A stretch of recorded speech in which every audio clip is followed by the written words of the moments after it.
The good old clap, take one. That's right. How many of you knew what you wanted to be when you were 7 years old? I did. I wanted to be world champion. Hey, is there honesty involved in this podcast? Can we be honest? You can shut your fucking lips. And then I'll just say, put them up, what? Let's go. He's like, you look too pretty on the wave. Get ugly. We can talk about DMT if you want. I thought we were boxing.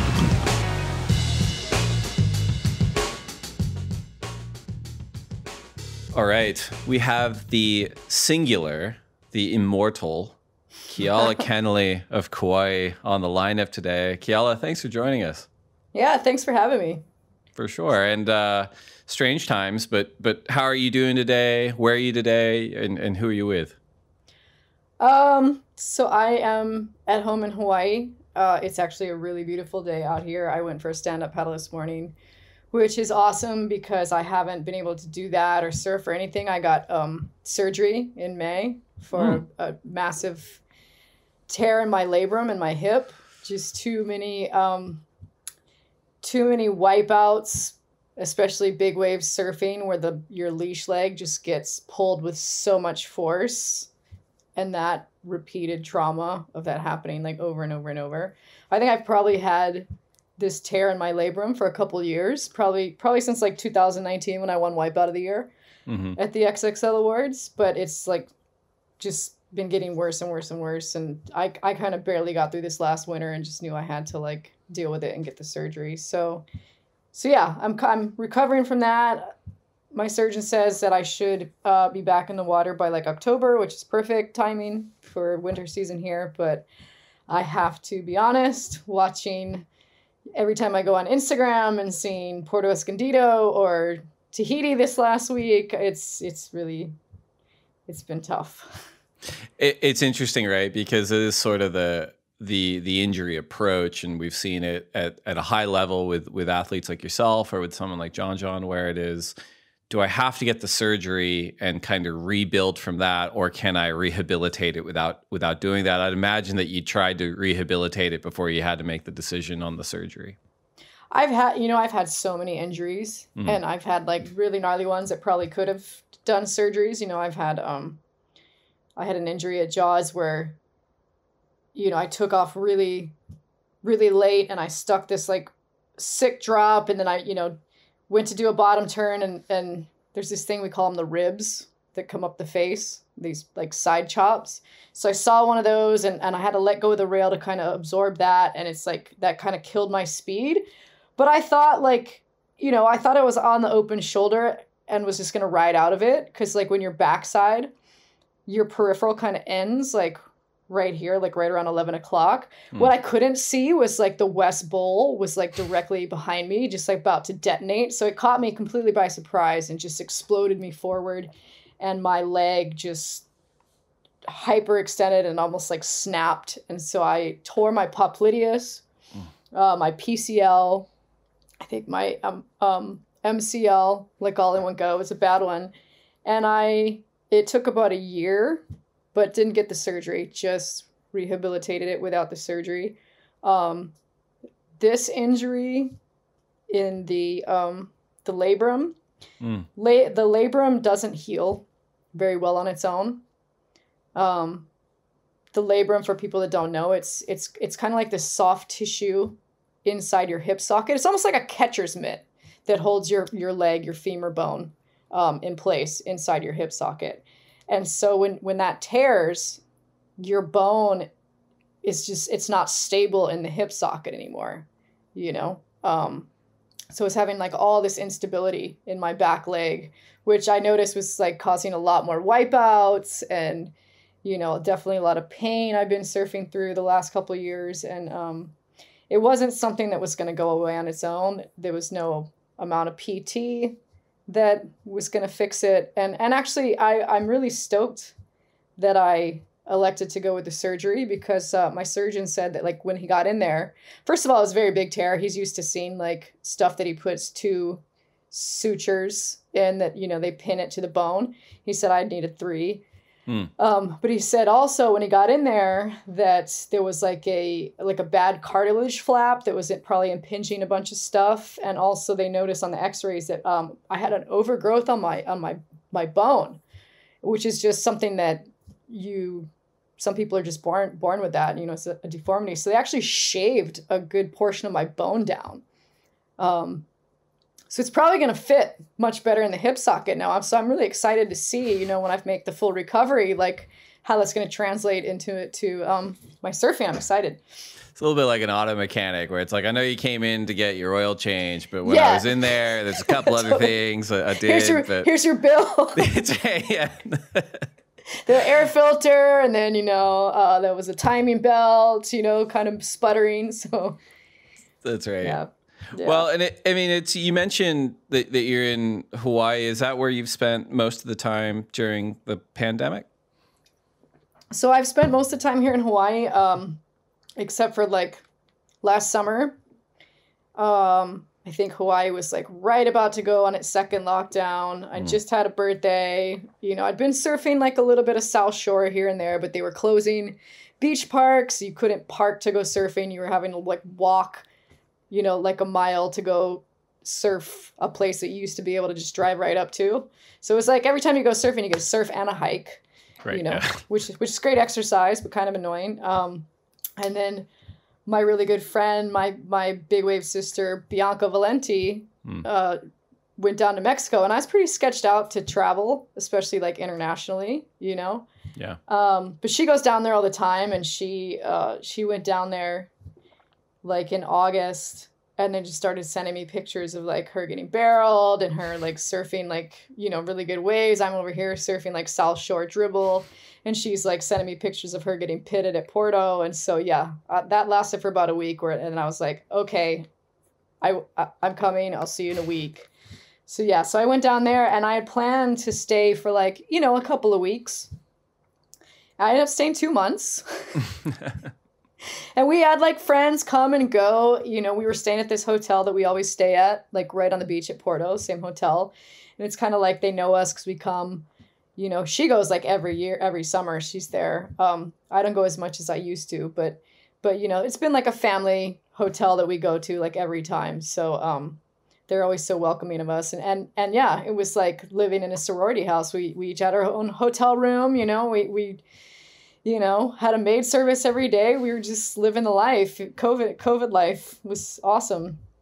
I'm glad you brought that up too, because even you referencing, the recent swells in Mexico and Tahiti, I was curious to get your take on how you define your career in 2021, because you're such a Renaissance person between, the acting and the DJing. But it sounds like from a career perspective, you still very much consider yourself a professional surfer. Yeah, I still have that drive,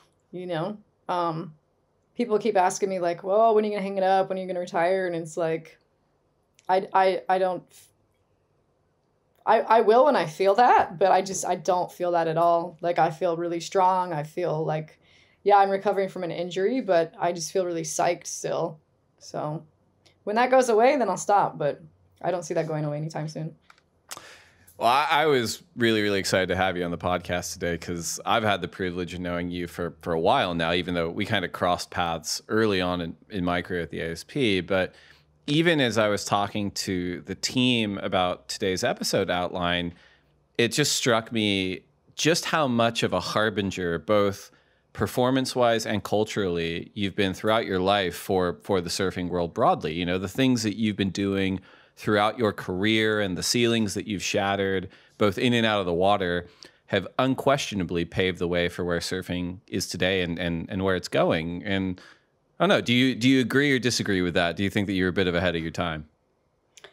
I would agree with that. I'm really proud of the things I've been able to accomplish, like personal accomplishments. You mentioned like glass ceiling shattering moments. I'm really proud of those. I'm proud of what I've been able to do for equality in surfing, and hopefully that snowballs into other sports. I'm really proud of what I've been able to do for the LGBT community in sports, for the mental health community in sports and life. So, being an advocate for all those things and putting a face to all those things. I'm proud to be a part of all that. We're going to dig into a lot of that, but maybe first things first, and it's a little bit shitty because we were going to mine you for your insights and stories around Tahiti right as the championship tour landed there for when this episode gets released, which was also including the first time the women's championship tour had been to Teahupo'o since 2006, but COVID put an end to that. But that said, the championship tour, God, it's just never ending. But the championship tour will be starting at Pipeline for the men and the women and finishing at Teahupo'o for the men and the women in perpetuity. And those are two venues where you yourself have cleaved your own path throughout your career. And I wanted to get your thoughts on this design return to putting the world's best surfers in these really, really critical waves like Pipe and Teahupo'o moving forward. I think it's awesome, and I think it's going to be so exciting. You know, nobody wants to see like the championship end like on the bunny slope. You know, you want to see like the double black diamond run. You know, and so to have that at the start and then again at the finish, I think that those are perfect bookends for an amazing show. Even if we didn't, you know, obviously we didn't get to go to Tahiti this year, but were there any women in particular that you were going to keep an eye on performance-wise, you know, when we do go there? I think like the goofy footers, like Tati. I've seen Tati get some amazing waves down there. I think I recently saw what's her name, the young one, Caroline. I've seen Caroline get a really nice barrel down there. I don't know who the wild card is. I mean, I would love the wild card. I'm recovering from injury this year, so obviously couldn't do it. We have time though now, right? Like we've got time. I got time on my side. Actually, I'm actually will be a mercenary for any country that wants to take me for the 2024 Olympics. Like I don't. I'll pretty much. Do you have anything in your background? Are you like Swedish or Dutch or anything that you can kind of? If you ain't, I heard if you ain't Dutch, you ain't much. But no, I have. I'm like mostly Irish and British, Scottish, like that kind of stuff. I have some French and German. Yeah, I've done my 23andMe. I'm trying to figure out, you know, how I can work that out. You know, when they said that surfing was going to be in the Olympics, you know, there was a part of me that just got like really excited because, you know, that's something I really would wish could have happened during the prime of my career when I was on the CT and stuff like that. And so there was a part of me that's like, should I just jump back on the QS and like try and qualify? And then I found out it was going to be in like beach break in Japan. And so I was like, well, I'm good. And those waves were like, you know, even the waves they got in the Olympics were kind of better than they had any right to be, but it was still kind of a hard hang. Yeah.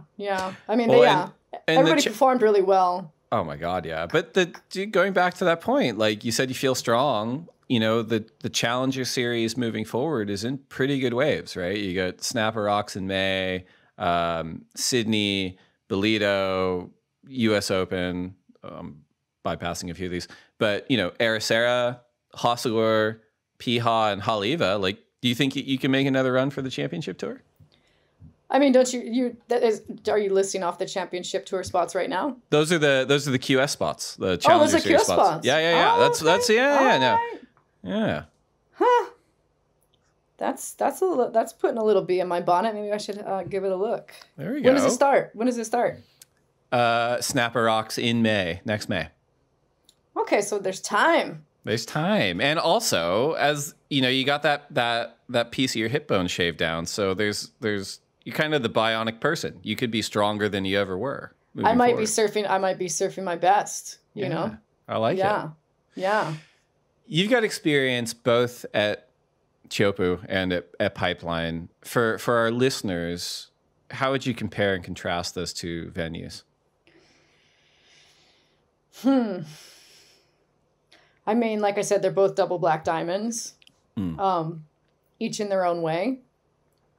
Obviously, reef breaks, you know, there's the commonalities, right? Reef break, barrels.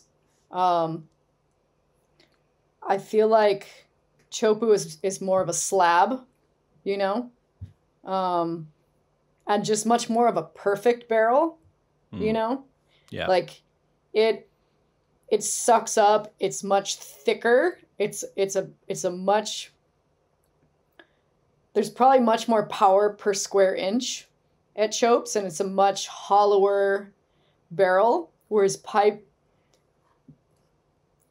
although still super gnarly, it's a bit trickier. You know, it like it kind of shifts between like the north and the west, and you know, I feel like chopu's more machine-like, where every wave, you know, as long as you can make that super critical drop and set your line, like you're probably going to get barreled, you know.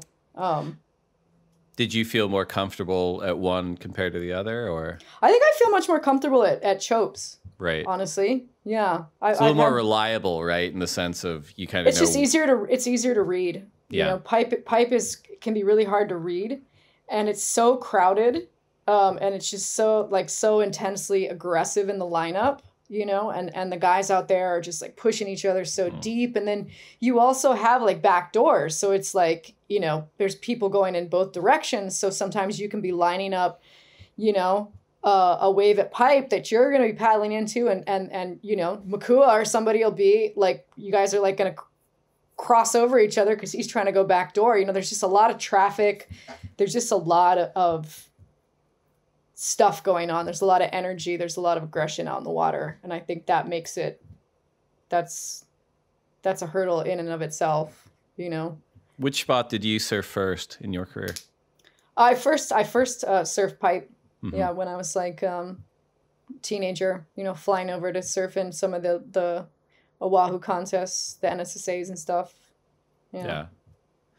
And your first trip to Chopu, what were the circumstances around that? God, so I'd never even heard of Chopu, and actually Betty DiPolito is the one. She was going down there to film. She's like, there's a contest down at this spot in Tahiti. Like, this place is right up your alley. Like, you have to go. I think she even like helped pay for the flight and everything, like lined up where to stay. She's like, I want to film you surfing this wave. Like, you need to go surf this wave. This is like for you. So I went with her down there to surf in the contest, and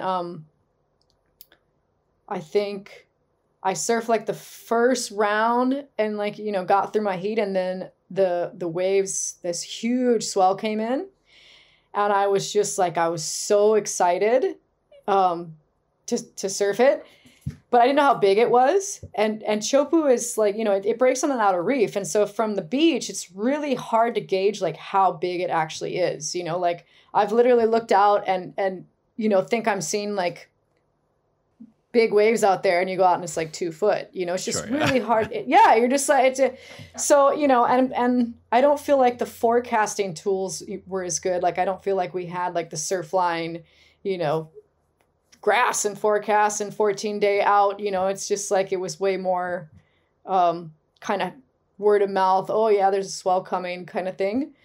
So I went out there in the boat with Betty, and I had new boards, you know, glass in fins, still had the tape on the glass in fins. And I saw this wave like peel down the reef and just barrel like a 6-footer, just perfect barrel. And I just like lost it, like just like grabbed my board, paddled straight out there, paddled right up next to Shane Dorian, I think. And he's like, oh, KK charging, huh? And I was just like, oh yeah, whatever, you know, it's 6 foot, whatever. Yeah. Am I? Yeah. Yeah, no, I was just like, okay. And then I think I saw a wave come, and I like turned around and paddled for it. And it didn't even break, because it wasn't like one of the waves. It wasn't an actual wave. Because the real waves were like probably like 10 to 12 foot Hawaiian. So like, you know, like more like 20 feet on the face. And I just didn't know, because I didn't take the time to like sit and watch a set. I was way too excited. So I paddled for like this swell that didn't break, and then I turned around, and it literally looked like the entire ocean was standing up on the horizon. And it was like the most terrifying, probably one of the most terrifying situations I've ever been in, still to this day. And this is like prior to any kind of flotation, inflation, anything like that. So it was just me, a surfboard, a leash, no vest, no nothing, you know. And I paddled I just scratched to the horizon to come and meet this wave, and realized that I was not going to get over it. And I threw my board and, tried to get as deep as I could, and just got like the beating of my life, and broke my board in 3 pieces, like pinned me down on the reef, like life flashed before eyes, like thought I was going to die. I think I held me down for 2 waves and finally let me up. And then I just grabbed what little piece of board was left and paddled and just went and sat in the boat, and was just shaking and shell shocked. And I kind of can't believe that I went back and attempted to surf that wave again after such a traumatic Well, that's my experience. question. Like, how, like what did you, how long between the beating and your next session was it? Well, so that swell lasted throughout the contest window. Like, it never got smaller. So I think they had the men's at Chopes, and it was like a really gnarly event. Like, I think it was like Conan Hayes and Kobe Aberton or something in the finals, and it was like the Black Pearl. It was the Black Pearl, yeah, and it was nuts. It was like nuts. It was whatever, it was like the nutsest contest conditions anybody had surfed in, Yeah. And really, it really put Chopo on the map, I think, that specific contest, because it was just so heavy. So they ended up moving the women down to like another reef pass, and I ended up winning that event. But I didn't surf it for the rest of that trip. It never got below like, 10 feet Hawaiian, like 20 feet on the face. It was gnarly the whole time. Did you go back out there at all just to watch, or were you just like, I'm good? I don't remember if I went back out to watch. I think we went around the island and surfed some other spots and stuff like that. Sure. I might have gone out and watched the finals. I don't remember. Yeah. But yeah, and then I think they had the contest the next year, and they were going to make it a CT, right? Mm-hmm. Maybe like 99 or 2000. Sounds right. So I came back, and I was for sure super nervous, and like the first day, the waves were, they were big. They were like 6 to 8 feet, So it was, yeah, I was nervous, but I really wanted to give it another go. I really wanted to get back on the horse that bucked me off. And so I went out for like a free session before dark, and, got a couple waves, got a couple barrels, and like started to get my confidence back. And then once the contest was on, and I got to put a jersey on and go out there with just me and a couple other women, I just felt like a switch turned on, and I just started like dominating, this became my spot. This became like the place I felt like I had super advantage over everyone else. Well, that was going to be one of my questions, because did you have any contemporaries on tour at the time that were as animated or as enthusiastic about surfing waves like that as you were? Were any of the other women on tour like that motivated to surf like those kind of frothing at the mouth like I was? Exactly, completely, yeah. Actually, there were, yeah. Mm-hmm. So Rochelle Ballard, was all about it, and just, got some incredible backhand grab rail barrels out there. Kate Scarrett was like a front sider that crushed it out there. Also Fergie. We called her Fergie. I'm having a hard time remembering her. Heather Clark. There it is, Heather Clark. Yep. It's always the nicknames, right? It's like when people have a. It's like when what's people that person's have a different name? I don't know. Yeah, it's like when people have an Instagram handle that's not their name, but now like you know them as their Instagram handle. Yeah, and you're we're just actually like, really close. I just don't know their birth name. I just don't know their name at all anymore. Yeah. No, but yeah, there was, and even Chelsea Georgeson crushed it out there. She did really good. I think Sophia did pretty good on her backhand and stuff out there. And then you had other women that just didn't want anything to do with it, and for good reason. I mean, there was men that didn't want to have anything to do with it. I mean, there was Brazil. There was I think Nico Patarats was just like, I'm never going there again. He got rocked one year, and he just would pull out of that contest every year. He's like, nope, not going. Well, I was about to say, like, because I'm trying to remember the last big year, because I've been able to go there every year. It's been on tour, and every year that I've worked here, and so 2018 I think was the big year. I can't remember now, but it's sort of gender agnostic. Like the people that really want it and the people that have experience there have a level of comfort, and then everyone else is like, oh my God, like I don't want a piece of it. But there's kind of a if you build it, they will come dynamic to both the men's and women's tours, because I remember like listening to people about the 1970s and women surfing and men surfing, and how, you know, Sunset Beach was like sort of the cornerstone for surfing at the time. And all the women on tour and the men on tour had to be able to surf Sunset Beach, right? Mm-hmm. And then in the 80s, the tour moved towards, you know, many more events and sort of smaller conditions and city beaches. And therefore, the surfers that succeeded kind of didn't have to prove themselves in those bigger waves necessarily. And then, you know, late 90s. That was like my Achilles heel, because I would do so well in the like heavier, more challenging waves. And then when it got to like beach breaks and stuff like that, I just a lot of times just couldn't even get past the first round. Just, you know. It's probably just the extra bone in your hip. You're probably fine now. It's probably no issue. Well, yeah, we'll see.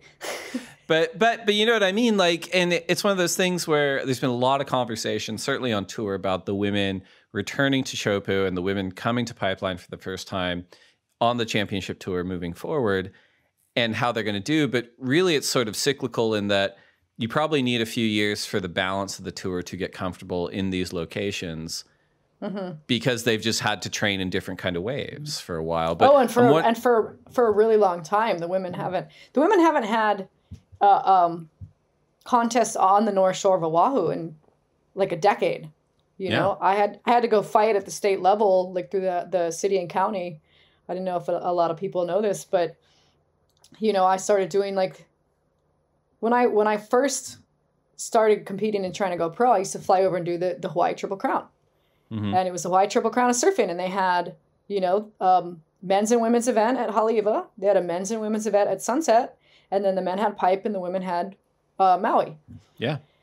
And then you know, when I stepped away from the tour, and then I went and started pioneering more of the big wave stuff, and I just wasn't really paying attention to, you know, QS or contests. But I started to notice, you know, in the wintertime, because I'd still go up and surf Pipe, and I still go surf Rockies.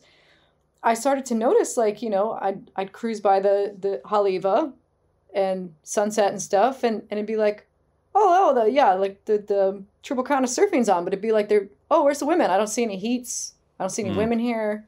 Like, this is weird. Like, what's going on? And when I started like looking into it, it'd been like a decade since they'd had women invited to any of these events on the North Shore. And so, yeah, I had to go to the state level and speak to our representatives at city and county and actually use the permitting system, kind of similar to what we did up at Mavericks, to get the women in the Mavericks contest and then get the equal pay. You know, we use the permitting system. And so same strategy over here in Oahu. Got the city and county to pass a resolution that if contest organizers want to pull a permit to run an event on the North Shore, they have to include the women now. Because if you don't force people to do that and make it a requirement, they will just exclude them forever. Mm-hmm. They will just keep excluding them. You know, it's like you have to like make the rules so that they will do the right thing. It sucks that you have to implement things to make people do the right thing, but you know, it's just what has to happen. But yeah, I think the women getting Pipeline is awesome. And there's been, a lot of people talking about like, oh, they're going to be able to handle it. Like, women can't surf Pipe. And it's if you build it, they will come. Like you said, like, give them the opportunity. You know, they never get the opportunity to surf it, you know, especially with only a couple people in the water.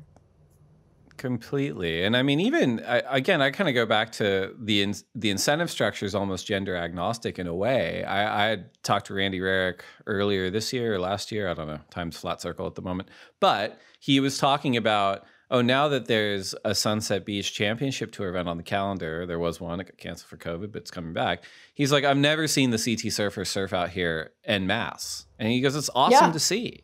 You know, like he's like, I want to see the world's best surfers be challenged in these conditions, and at Pipe and in Tahiti and everywhere, you know, J-Bay, Garajagon, whatever it is.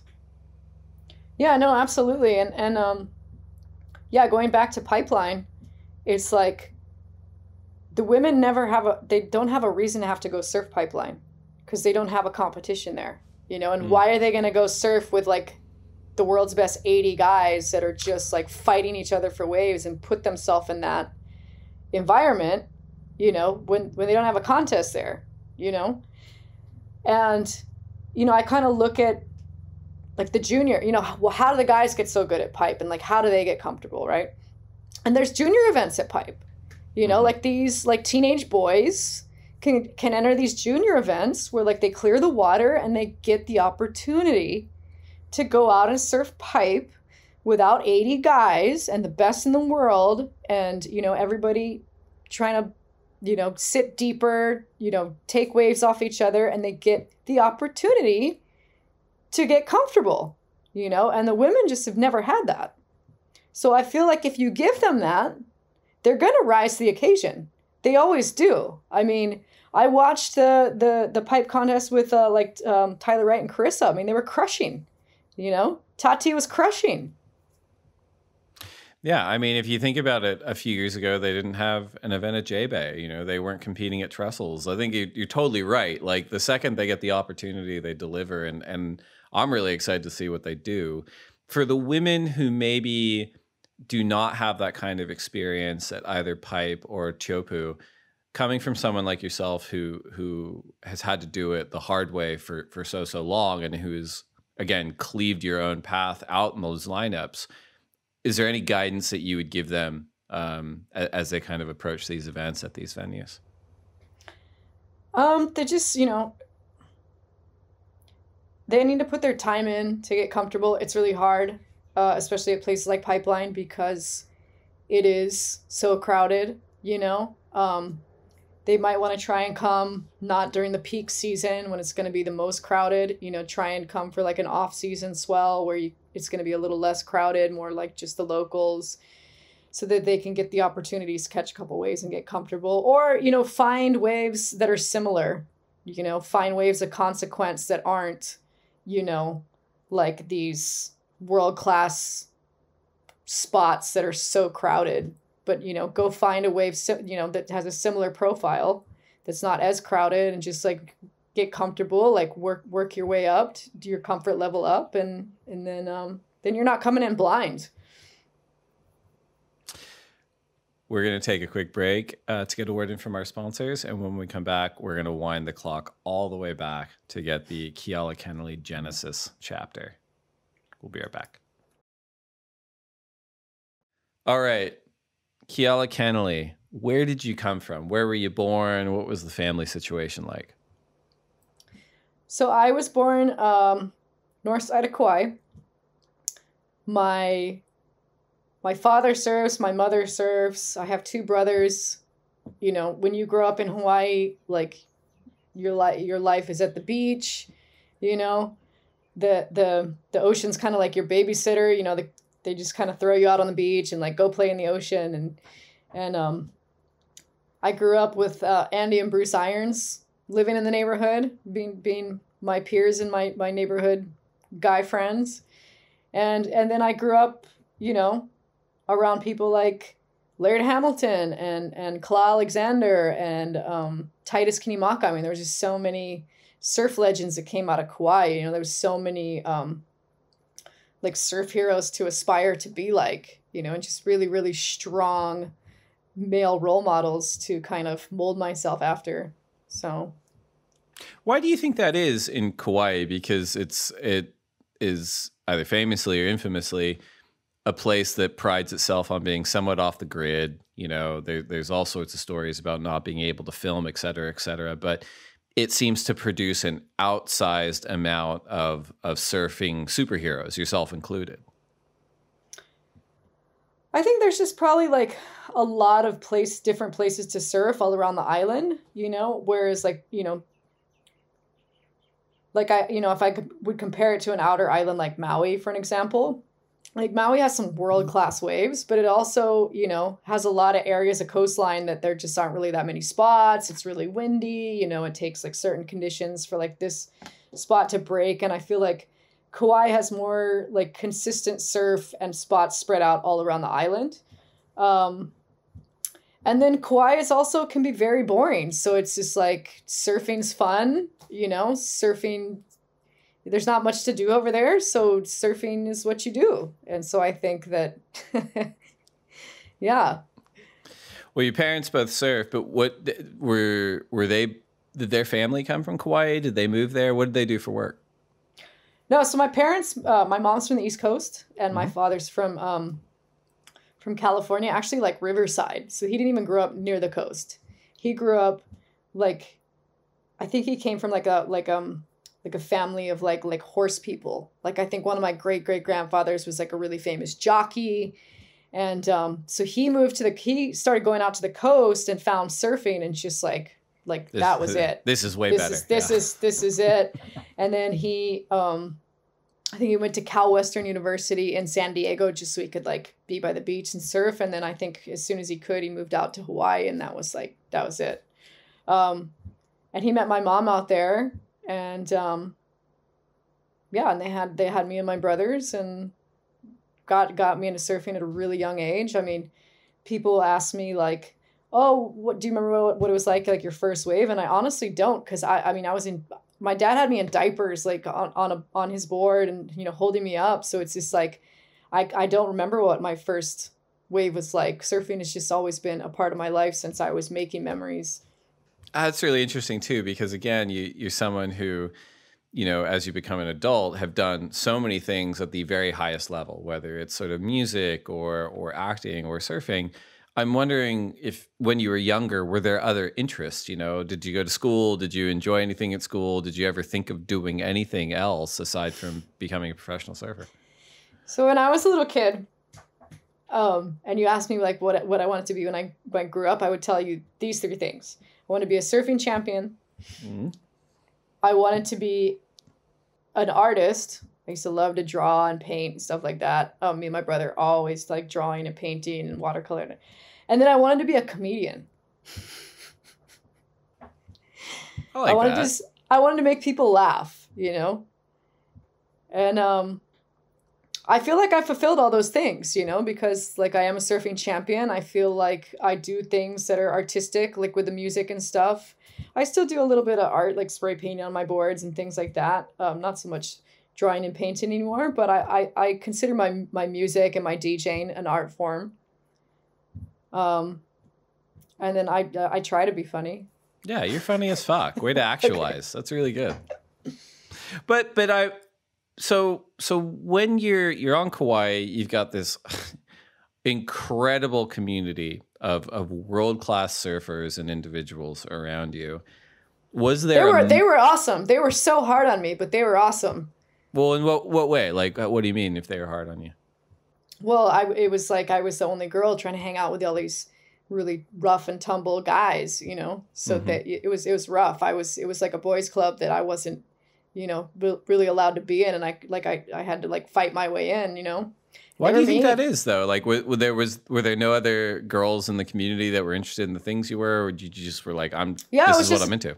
I was just total tomboy. There was not really any other girls in the neighborhood, and I just wanted to be doing what the boys were doing. If that was like riding BMX bikes or skateboarding or playing basketball or surfing, like I was just such a tomboy. I was so into sports, and then I started competing against them because there wasn't really any girls surfing in Kauai. They, when I started wanting to do surfing events, they had like, the Menehune boys 12 and under, or they had like the open women's division where I was having to compete against 30-year-olds, so I would just do both. And I liked competing against the boys. I liked surfing against kids my age and challenging myself because they were the best.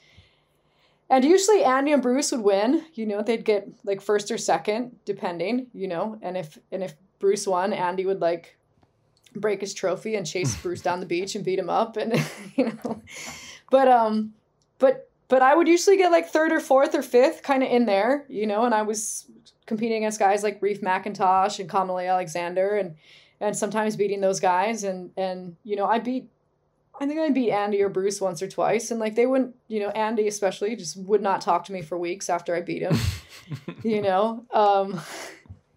so it was hard, and I don't blame them. They were taught at a very young age to be ashamed of being beat by a girl.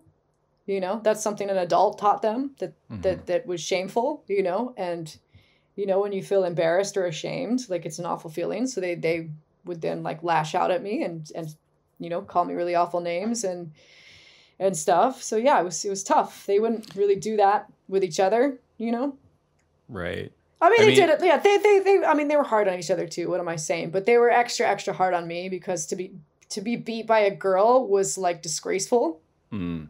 Right? Because whatever adults made them feel disgraceful or there's something they should be embarrassed about. And so, yeah, they kind of took that out on me, which was rough. It seems like it's certainly not limited to surfing, you know, almost in sort of all sports or anything that's performance based. There's often a very unhealthy negative reinforcement delivers results kind of situation, you know, and I know that like Bruce and Andy had talked about that a lot, where it's like it was not healthy, like we were very negative to one another and hated each other, and that pushed us. And it seems like not obviously not limited to them and obviously not limited to surfing, but it's just an unfortunate paradox in the sense of feeling sad and feeling mad is often so motivating, but there's also like a price that comes along with that. Yeah, no, definitely. Yeah, something about like being in a rivalry just really fires people up, you know. And then those negative emotions are very useful. They can be if you don't let them like discourage and destroy you. You can use anger, you can use sadness, you know. I've definitely used those like dark emotions in my big wave surfing, you know. Of course. I'm bipolar, so I struggle with hard emotions, you know. We feel things very intensely, and so when we experience like anger, when we experience like pain and sadness, like it's really intense. And so, you know, I've been able to use that to kind of like really push myself in big waves. It's kind of been, you know, one of my, I don't know, like advantages. How old were you when you were diagnosed as bipolar? Just a couple of years ago. Mm-hmm. Just a couple of years ago. It seems like it's another one that, and you know, Andy was as well. You know, it seems like something that is really, really common in a lot of action sports, but certainly in surfing as well. And it is one of those things where I've thought about this quite a lot, where even the act of surfing is very up and down, right? You're either sitting there or you're riding a wave, right? Or right, yeah, you're going, you know, you're living your normal life, or you're going surfing, you know, and right. It feels and then the like competing. If you're on tour and competing, there's the winning and the losing. Oh my God, which is a whole nother roller coaster, you know. And then if you have bipolar and you feel things more intensely, like, you know, when you're winning, I mean, you just like are just flying on top of the world, and then when you're losing, you just feel like a worthless piece of shit that doesn't like deserve to be here. I mean, it's like really intense. You know, and then with the big wave surfing, it's like it's that huge adrenaline spike, and then there's not going to be a big swell for another month, 2 months, you know. And I go into full like depression every year in March. It happens every year because big wave season is ending, you know, and it's like, you know, you're not gonna get to ride a big wave and get that adrenaline hit for a while unless you travel. You know, you can travel places in the summertime, but you know, North Shore where you live is going to go dormant until the fall. And I every year it's like seasonal, what is that? Seasonal affective disorder. Sure. Yeah. Have you found anything that's helped you like navigate those swings, you know, seasonally, like meditation, or has anything kind of worked for you? Just getting properly diagnosed and getting on medication, right, has been like just like huge, life-changing thing. And then, you know, it's just something that you manage. So, you know, it's like sleep is really important to like get enough sleep. Yeah, sleep is super important, you know, staying away from drugs and alcohol, really important. That can trigger you into like hypomania and whatnot. Diet and exercise, really important. I do talk therapy once a week. So there's like the medication, and then there's also the maintenance. So, yeah. Was that something that you had sensed before you'd been diagnosed? Oh, absolutely. Yeah. Absolutely. Yeah. My whole life, I would go into these moods that I couldn't snap out of, you know, Yeah. I just didn't understand why. Yeah. The trajectory for you from competing with this amazing set of talented individuals on Kauai to becoming a professional surfer, to probably getting off island, to qualifying for the championship tour. Walk us through like sort of the stepping stones there. Like at what age were you thinking about these things? Like what was your relationship with the industry? Did you have a formal plan, or were you just sort of taking things as they came? We have to remember, like, this is like pre-internet, you know, this is pre-Facebook, pre-Instagram. So it's like the tour, like what I knew of the tour as like a young person and a teenager wanting to make this my life and make this my career. What you knew of the tour was what little things you would pick up in like Surfer magazine. You know, sometimes they'd have the results of like, you know, CT events, like way in the back, like, you know, small, like writing and maybe like one little stamp sized picture or whatever. And then Rochelle Ballard lived on Kauai, and she was somebody I knew that was on the tour. Her and Kaipuakias were like the two Kauai surfers that were on tour. So it was just like, oh, you know, that's an attainable thing because I know this person that's older than me that's like doing this, you know? And so, yeah, I think my first, so I started flying over and surfing in some of the Triple Crown events, you know, as a teenager and stuff, you know, Sunset, Haleiwa. And then I started flying over and surfing in like the US Open and the OP Pro in California. And the first time I did that, I did really well. I made like the semis in one, I think. I don't know if I made the final, like semis and finals or quarters and semis or something, where I was like, oh, like, you know, I got a really good placing here and I want to keep going. And Rochelle was going to be going to Europe. The tour was going to France, you know, and I talked to my dad and, you know, he talked to Rochelle and, you know, he kind of asked her if she would kind of like take me over there and like watch out for me, you know, because I mean, I don't even know how we used to travel and like book accommodations and I mean, before the internet, before like, you know, these travel booking sites, before like having maps on your phone to find places. I mean, I think we used to like book our tickets through travel agencies, you know, and you'd show up in France and be in this foreign country where you don't speak the language, trying to like figure out where you're going on a map because you're going to go stay at this place that, you know, you've never heard of, and you got to find it. And it's like through somebody's friend that gave you a number, you know, it was just, I honestly don't know how we navigated that stuff.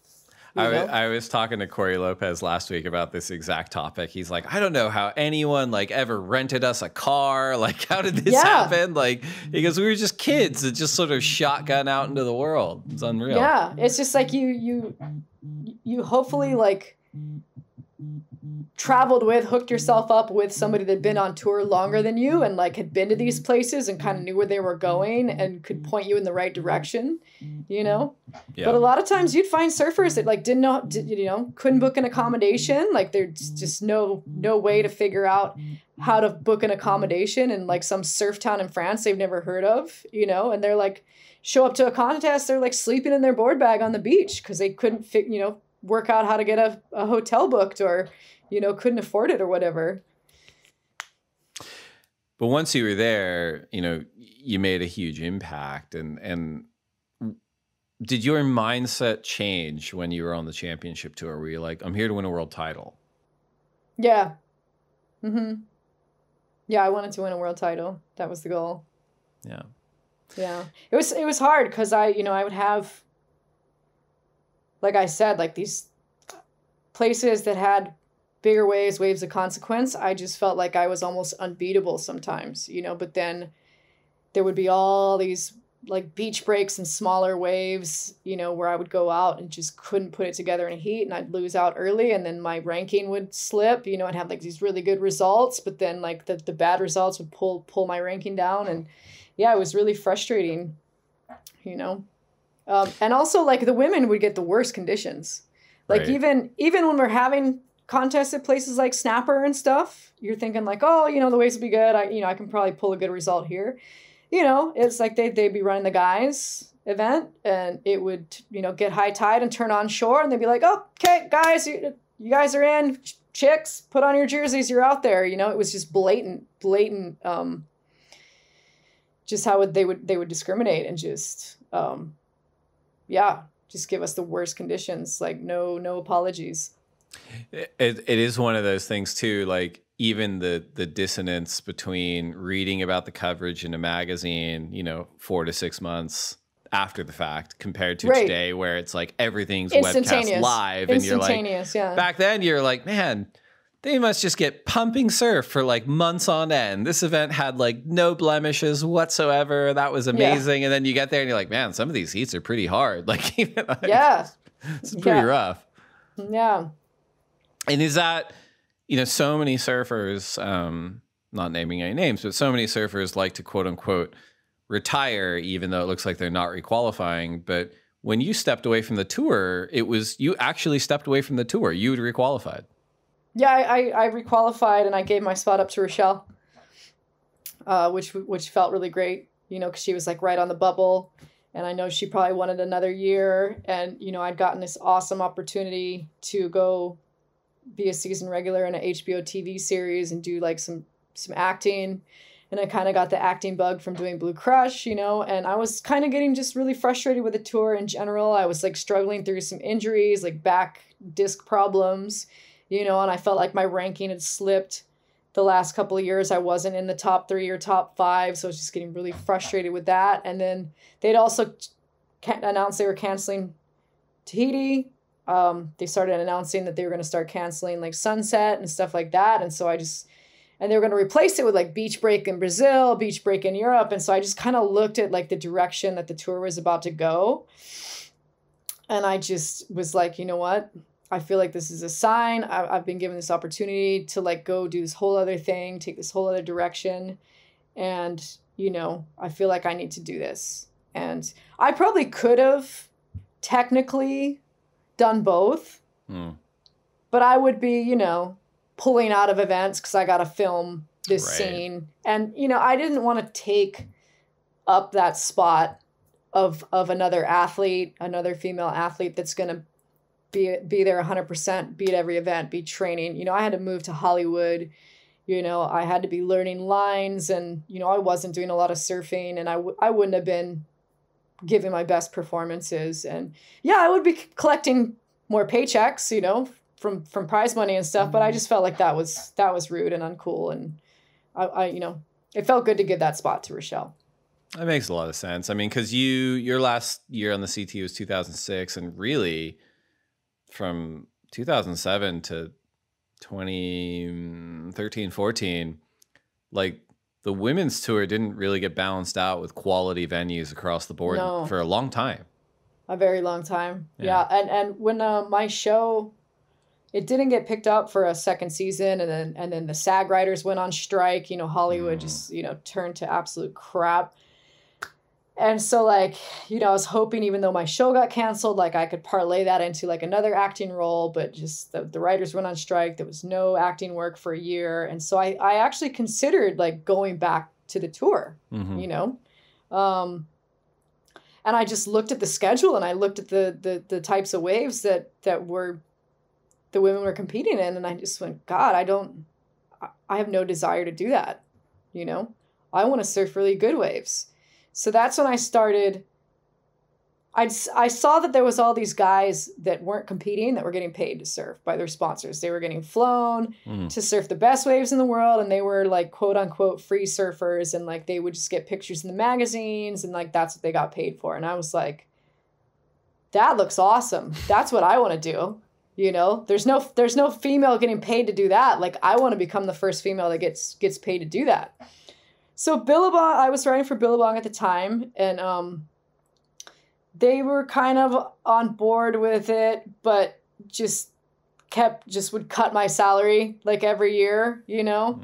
Like, it was hard to get in a men's magazine, you know? They just don't have pictures of women in the men's magazine. So it was really hard to get a shot, you know, where these guys, you know, they have all these relationships with these photographers. They're getting paid to go on these boat trips. And I was just kind of like winging it.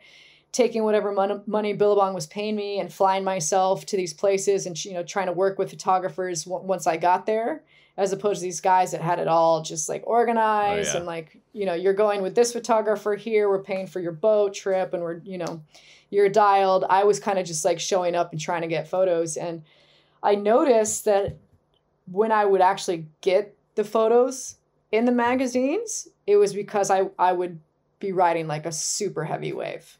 You know, I think I went to Mexico one summer and got whipped into this like huge wave at Puerto Escondido and got a double page spread in the Surfer big issue, you know? So I was like, okay, like this seems to get me the coverage I need to get to keep getting, to justify getting paid as a free surfer. And I really love riding these kind of waves. This gives me that adrenaline hit that I love. So this is great.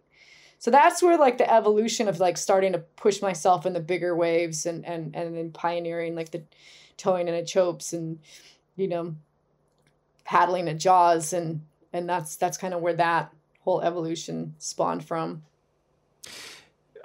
It makes a ton of sense. You were featured in Blue Crush, and I'm going to screw up the year, but it's probably early aughties, 2002, 2003, yeah. Right? Mm-hmm. And then John from Cincinnati was 2007, 2008, around there? 2007, yeah. Mm-hmm.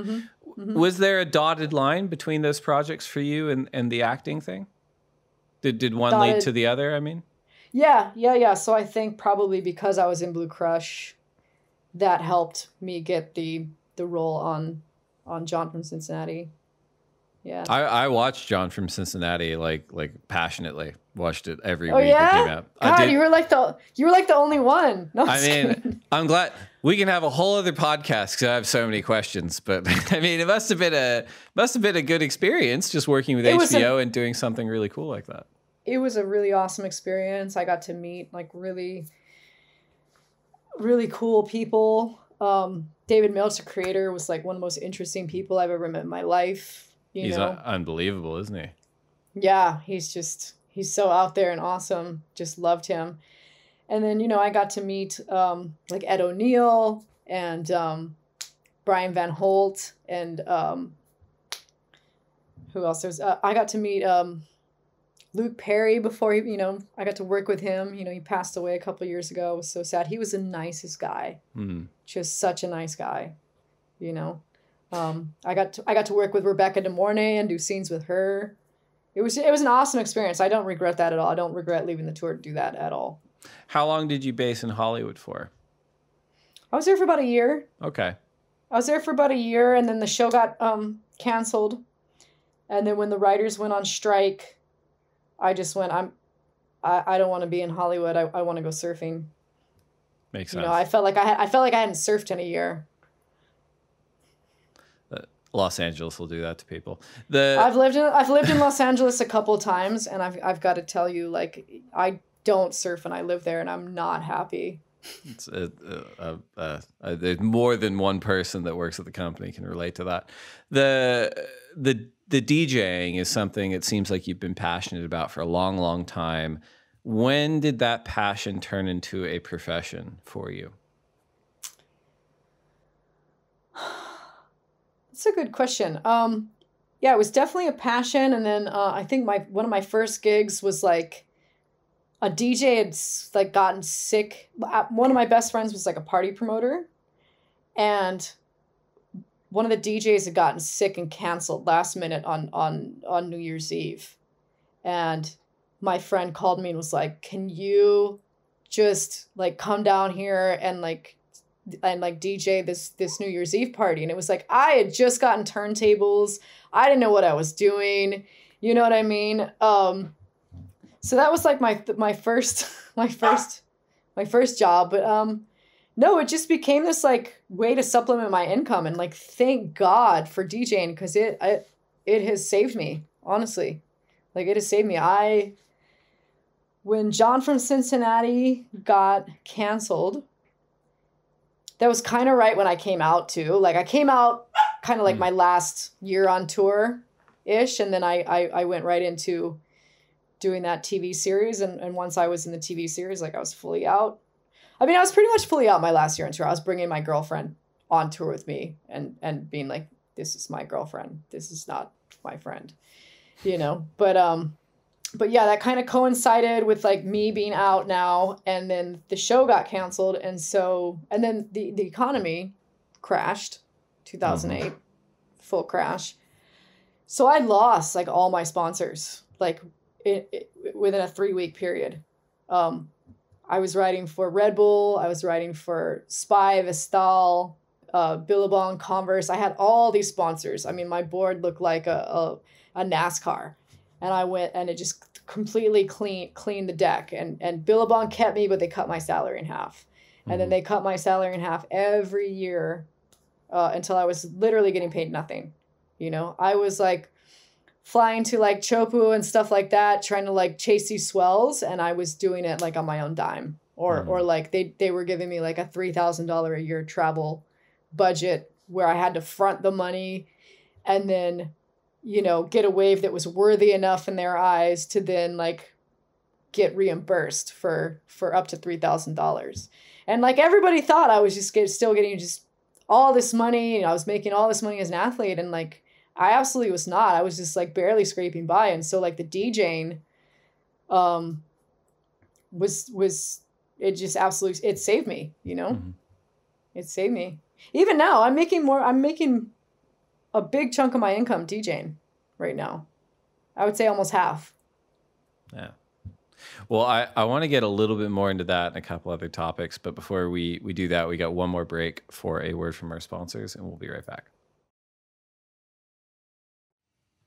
You mentioned how proud you are of what you've accomplished, both in the water and out of the water, whether it's been sort of gender equality or really being a forerunner, certainly in the surfing community for the LGBTQ community.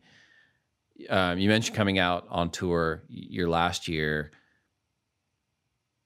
I'm curious to learn from you what the process was for you personally on making that decision. If there was any anxiety with your sponsors, if there's any anxiety for you just as a professional athlete doing that at a time, because while I'd like to think a lot's changed in the time since then, it still seems like a very big deal that athletes have to go through in 2021. And I'd imagine it was even more pronounced back in 2006. Oh, I mean, it was so awful. When I even just first got on the tour, even before I got on the tour, when I was just like trying to qualify for the tour, there was like, it was just these like cautionary tales of like, there's lesbians on tour. You don't want to be one of those. You will have no sponsors. You will have no career. You don't even want to hang out with them or be associated with them. And you definitely don't want to be a lesbian. It's career ending. So I was just terrified because I knew like deep down that I liked women. And so I was just terrified. So I as soon as I got on tour, I ran out and got a boyfriend immediately, just beard, you know? And yeah, I was just terrified. Like tour was very lonely for me. I kept people at a big distance because I didn't want them to get too close. I didn't want them to know anything about my personal life, you know? So tour was very lonely for me, and it felt like I was living a double life my entire time on tour, and it was excruciating because it's like I would show up to contests and CT events, and it's just like I had to like be this certain way and hide things, you know, and be dishonest and flat out lie to people. And that just felt awful. And then when the contest was over and I could move on and go do other things, like I would literally like fly to, you know, whatever big city and just like go out and just party and get numb and be gay and just, you know, just kind of like, yeah, just kind of numb myself before I had to go back on tour and just be all, you know, confined and dishonest and lie again. It was awful. It was so awful. And you just had people like digging, you know, constantly digging to try and like out you, you know. It was pretty obvious, I think, to a lot of people I was such a tomboy, and, you know, I'll never like had a boyfriend around after like the first couple of years on tour, you know. So I think people start digging. They want to like out you. They want to have something to have over you, you know, your competitors, the guys, the sponsors, it just felt like a witch hunt to figure out your sexuality and use that against you, you know? I rant about this every so often on the show too, because it just seems like so fucking hypocritical for a surfing industrial complex that really likes to trade on the image of progressive nonconformity, when in reality, it's like so archaic. Fucking conservative. Like, it's just like, oh my God, it's a person of color. And oh my God, it's someone who's not like heteronormative. It's like, Jesus Christ, like, what is wrong with you people? Like, it's so backwards, huh? I mean, especially where they're like, you know, this is a culture that was built on free thinkers and blah. And it's like, really? Well, then the institutions on top of that culture fucking suck. Like, and I can't imagine the psychic energy that must have been expended for you, as you put it, like having to hide on tour. All the time. I mean, I remember having like, even to the media and stuff, you'd have the media like asking you these like gotcha questions. Like, I think Rolling Stone wanted to do an interview with me at one point. And the interviewer called me and his first questions was like, are you a lesbian? First question, right at the gate. Didn't want to know anything about my surfing. Nothing about my career, just like immediately wanted to know if I was sleeping with women. That was the first question. Another one that really stands out to me is, and this is when I was like really young too. This is when I first was coming on tour, and I was kind of like, you know, rookie of the year and kind of like blowing people's minds because I was, you know, doing all this kind of like surfing in these heavy waves and barrels. And, you know, there was a lot of attention on me early on. And Surfer Magazine was going to do a 7-page feature on me in the magazine, which was like unheard of, you know, like they never have women in the magazine ever. And I was about to get like a 7-page feature, and they sent Matt George over to Oahu to like interview me and stuff. And he kept like digging, you know, I was totally hooking up with my best friend that was a girl at the time, you know, so he was what he wrote was not inaccurate. However, like he kept digging for me to say that, and I wasn't giving it to him because I didn't want to be outed. I wasn't ready to, you know, talk about these things. And so he just kind of took things I said out of context and just painted the whole picture, you know. I think one of the big like clickbait headlines was like, you know, I had made some comment about like, oh yeah, you know, my best friend, like she taught me how to like, you know, do like put on makeup and stuff, like, you know, I said something like, you know, it took a woman to like make a woman out of me, and so they this big headline, it took a woman to make a woman out of me, you know, made it sound all sexual, and, you know, basically like outed me, you know, before I was ready, and it caused just a ton of problems for me. You know, my sponsors saw it and were all, you know, completely freaked out and questioning me, my family. It was just awful. It was so awful for me. Yeah. I mean, and like you said, nothing he printed was wrong. You know, I was definitely hooking up with my best friend. I was, you know, but I wasn't ready to like open myself up to the world for that reason. As soon as it came out, like the negative, effect it had on my life was awful. That's exactly why I didn't want to.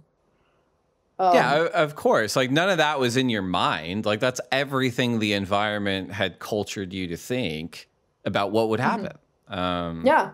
Oh, it was like it completely reinforced that I should definitely stay in the closet, lie about this. And I had people come up and ask me, like, once that article came out, then it became very like, oh, you're gay. Yeah, you're a lesbian. Like, and they'd ask me and I straight up just lie to them. And that just felt like so fucking awful. Yeah. Like it was just soul crushing because it was just like, yeah, like I am a lesbian and everybody knows I am, and I'm having to lie to keep my sponsors, and I'm having to lie to keep my place, you know, on the CT and in this industry and in this sport. And it was just fucking awful.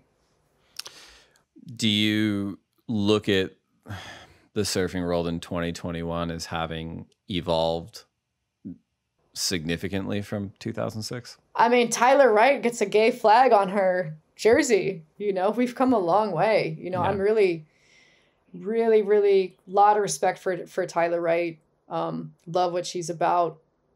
Really happy that the WSL has embraced her. You know. Well, I mean, I guess I bring it up because it's like none of that tragically is possible without the reckoning, both public and private, that everyone had to go through because of someone like you, in a way, right? Where it's all these companies are having to say, did we do the right thing? Did we do the wrong thing? Like, what are we doing? And the media and everyone else. And I don't know, do you view your experiences as at least having contributed to a better place for surfing? Yeah, absolutely. You know, it always takes people coming out and being visible to pave the way for it to normalize it, you know. That's why it's so important and has been so important, I think, for the LGBT people, for mental health people to have, you know, famous people, public figures be visible as LGBT people or people struggling with mental illness, you know, so that you can put like a familiar face to it. So it's not, people are afraid of like what they don't understand. Mm-hmm. And so if you give it a face, if you normalize it, it doesn't become this scary thing to people anymore. Yeah. And I know we could spend, I mean, look at the kids. They're all just fluid. Like nobody cares. I was about to say, nor should they, because we can spend the rest of our lives kind of like looking at the shortcomings of the institutions built on top of surfing. But I'd almost say that like overall, the ocean and surfing is almost, it has the potential to be the most inclusive and welcoming place on the planet. Like the ocean doesn't give a shit who you are or where you come from or color of your skin, the sexuality, what gods you do and don't worship. The ocean does not care. No, right? It doesn't care. And surfing is arguably the most accessible sport on the planet in the sense of like if I'm in Hawaii, I could paddle out and surf next to Keala Kennelly, you know? Oh yeah, you can't go be on the basketball court with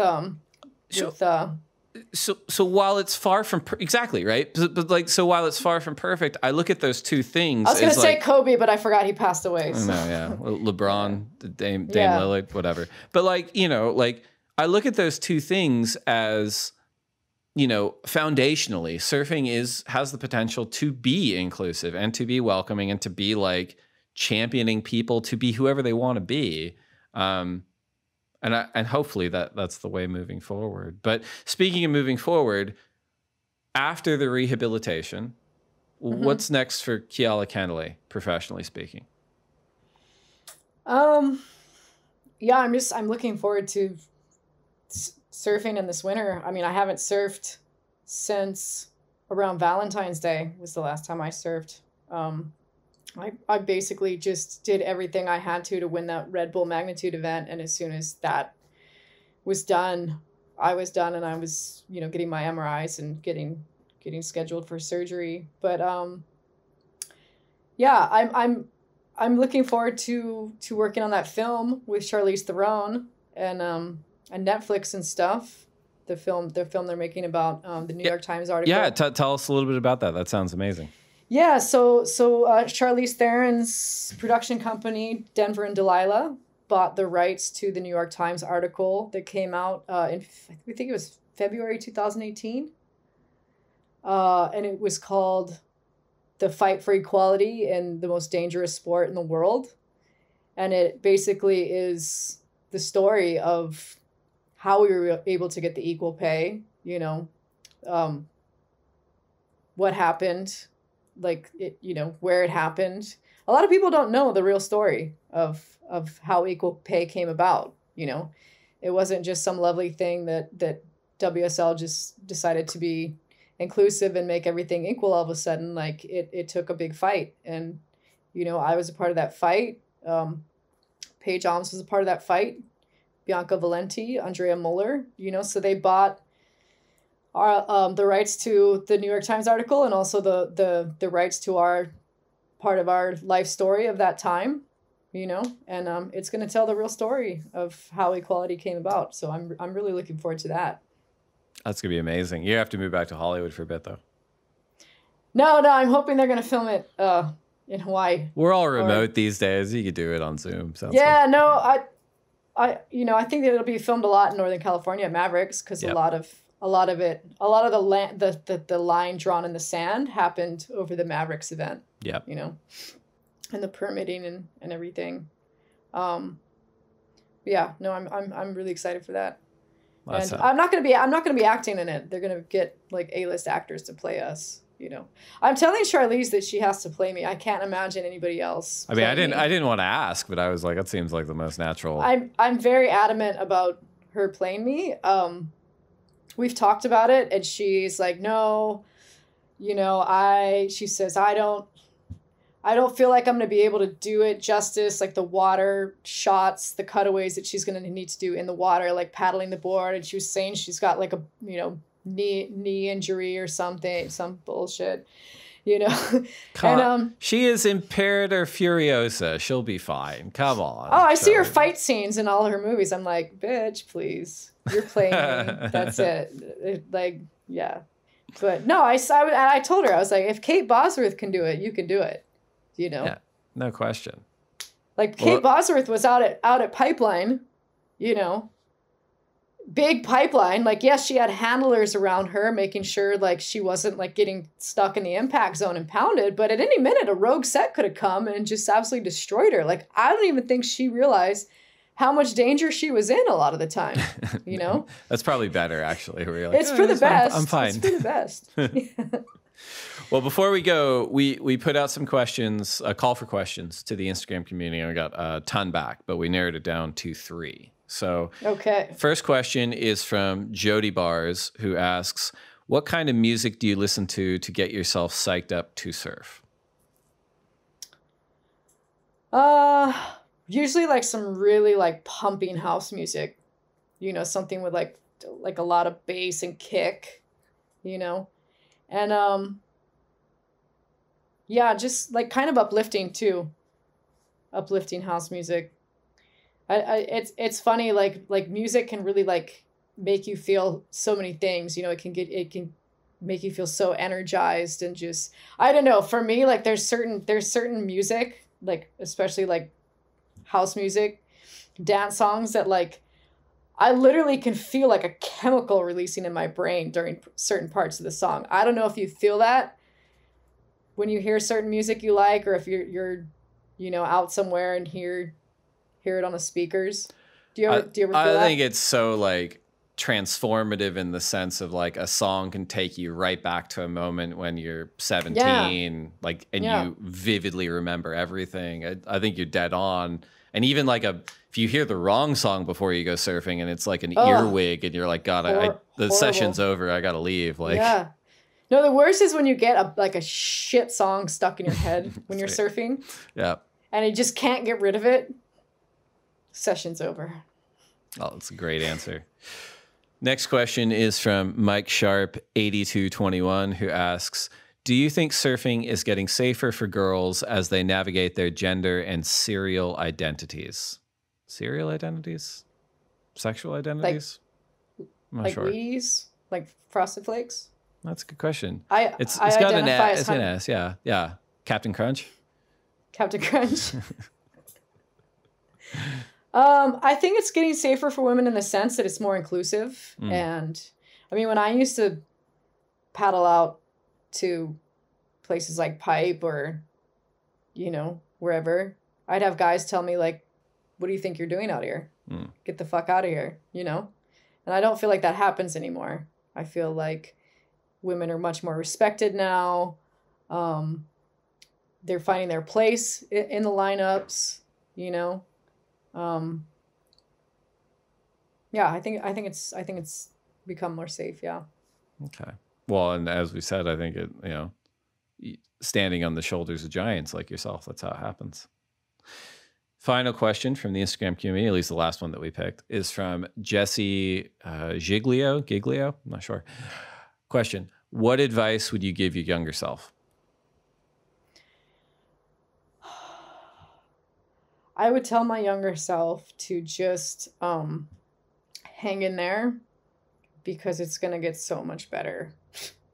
And like, you're not, like, you like girls and it's okay. And like, you're not going to have to lie about that forever. And you're not going to have to hate yourself for that. And also, all these really complicated feelings that you have, like, there's like a diagnosis for that, and you're going to find that, and it, like, you're going to be diagnosed properly, and then this is all going to make sense, and your life's going to be so much better. It's good advice. I think more than one listener out there, myself included, actually benefits from that. So awesome. Last segment before we go, it's time for the lightning round presented by Michelob Ultra Pure Gold. These are 10 questions for you to answer as fast as you can. If you could only have one board set up for the rest of your life, single fin, twin fin, thruster, quad, bonzer, or finless, which would you choose? Thruster. Coffee or tea? Coffee. Burrito or pizza? Burrito. Last book you read? Falling Love Notes by Samantha Bennington, a memoir of a rock star wife. Best surf film ever? Momentum. Blue Crush, also. One wave you never have to go back to?